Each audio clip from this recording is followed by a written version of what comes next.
முதல் வாசகம். நம்பிக்கைக்குரிய நண்பர்களுக்கு ஈடான செல்வம் எதுவும் இல்லை. சீராக்கின் ஞான நூலிலிருந்து வாசகம். அதிகாரம் 6, இறைவசனங்கள் 5 முதல் 17 முடிய. இன்சொல் நண்பர் தொகையை பெருக்கும். பண்பான பேச்சு உன் மதிப்பை உயர்த்தும். அனைவரோடும் நட்புடன் பழகு. ஆனால் 1000-ல் ஒருவரே உனக்கு ஆலோசகராய் இருக்கட்டும். ஆய்ந்து நட்புக்கொள். நண்பரையும் விரைவில் நம்பிவிடாதே. தன்னலம் தேடும் நண்பர்களும் உண்டு. அவர்கள் உன் நெருக்கடியான வேளையில் உன்னோடு இருக்க மாட்டார்கள்.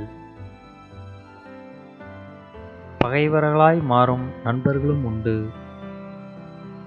அவர்கள் உங்கள் பிணக்கை மற்றவர்களுக்கு வெளிப்படுத்தி உனக்கு இழிவை கொண்டு வருவார்கள். உன்னுடன் விருந்துண்ணும் நண்பர்களும் உண்டு.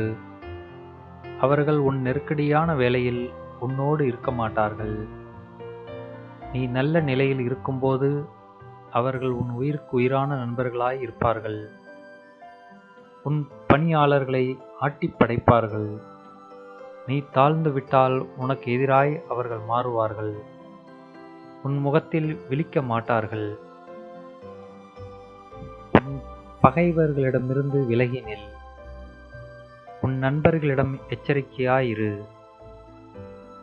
நம்பிக்கைக்குரிய நண்பர்கள் பாதுகாப்பான புகலிடம் போன்றவர்கள்.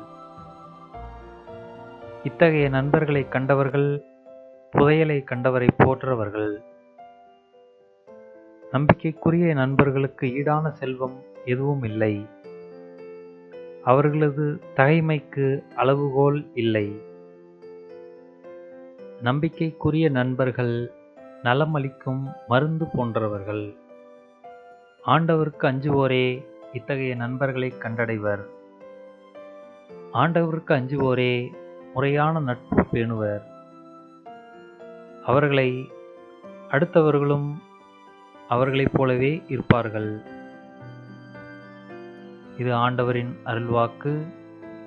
இறைவா, உமக்கு நன்றி.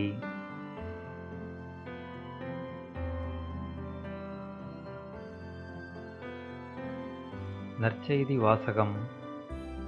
கடவுள் இணைத்ததை மனிதர் பிரிக்காதிருக்கட்டும். மார்க்கு எழுதிய தூய நற்செய்தியிலிருந்து வாசகம்.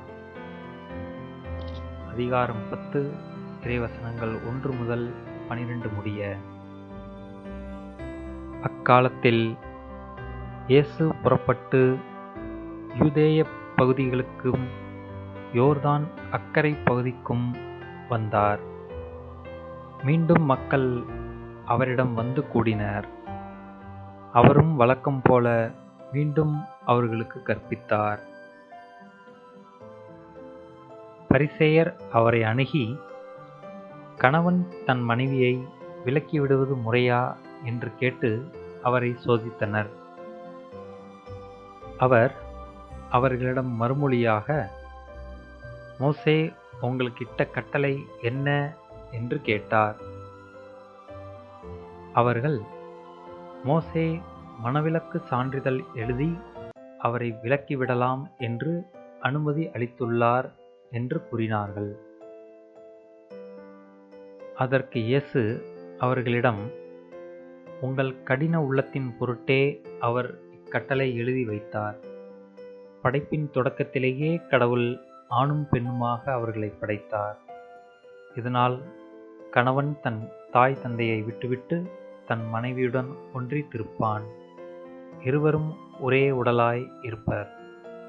இனி அவர்கள் இருவர் அல்ல, ஒரே உடல். எனவே கடவுள் இணைத்ததை மனிதர் பிரிக்காதிருக்கட்டும் என்றார். பின்னர் வீட்டில் இதை பற்றி மீண்டும் சீடர் அவரை கேட்டனர். இயேசு அவர்களை நோக்கி, தன் மனைவியை விலக்கிவிட்டு வேறொரு பெண்ணை மணப்பவன் எவனும் அவருக்கு எதிராக விபச்சாரம் செய்கிறான். தன் கணவரை விலக்கிவிட்டு வேறொருவரை மணக்கும் எவளும் விபச்சாரம் செய்கிறாள் என்றார். இது கிறிஸ்துவின் நற்செய்தி. கிறிஸ்துவே உமக்கு புகழ்.